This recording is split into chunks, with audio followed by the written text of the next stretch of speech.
आप आर्थिक विकास के इस मॉडल की बात कर रहे हैं, लेकिन एक संभल का भी मॉडल है कि अगर आप कह रहे हैं कि हम तो सत्य जानने का प्रयास कर रहे हैं, जो हमारा है वो हम लेंगे, ये आपने कहा था, लेकिन वहाँ हिंसा भी हो गई और पुलिस की जांच में ये भी निकला कि एक सुनियोजित साजिश भी हुई है, कुछ गोलियां भी निकली हैं।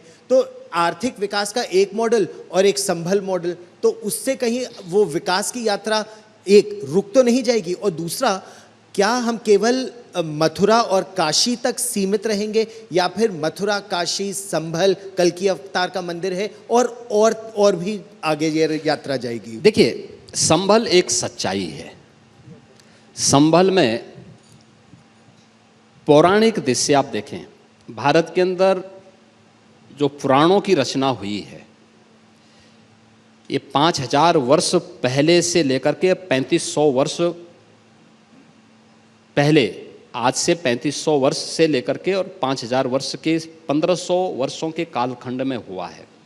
श्रीमद् भागवत महापुराण 5000 वर्ष पहले वेदव्यास जी ने रचा था और उसके बाद जो शैली उन्होंने दी उसी पे अन्य पुराणों की रचना होती है।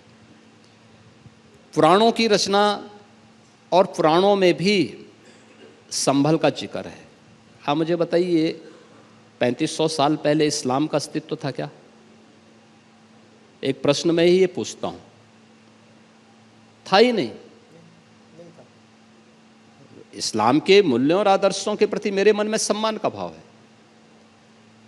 लेकिन 3500 वर्ष पहले थे ही नहीं भाई। लेकिन हमारा पुराण तो इस बात को कहता है, श्री हरि विष्णु का जो 10वां अवतार होगा वह संभल में होगा और वहां पे 68 तीर्थ थे, 19 कुएं थे। आप आश्चर्य करेंगे, ये 68 तीर्थ और 19 कुओं को सबको कब्जा करके नष्ट कर दिया गया, कब्जा कर लिया गया। किसी को कानों कान खबर नहीं लगी, कोई बोला नहीं। 1976 में एक बड़ा दंगा हुआ, वहां सैकड़ों हिंदुओं का कत्लेआम हुआ, पूरी फाइल दबा दी गई। 1996 में इसी समाजवादी पार्टी की सरकार थी, इन्होंने उनके मुकदमे वापस ले लिए।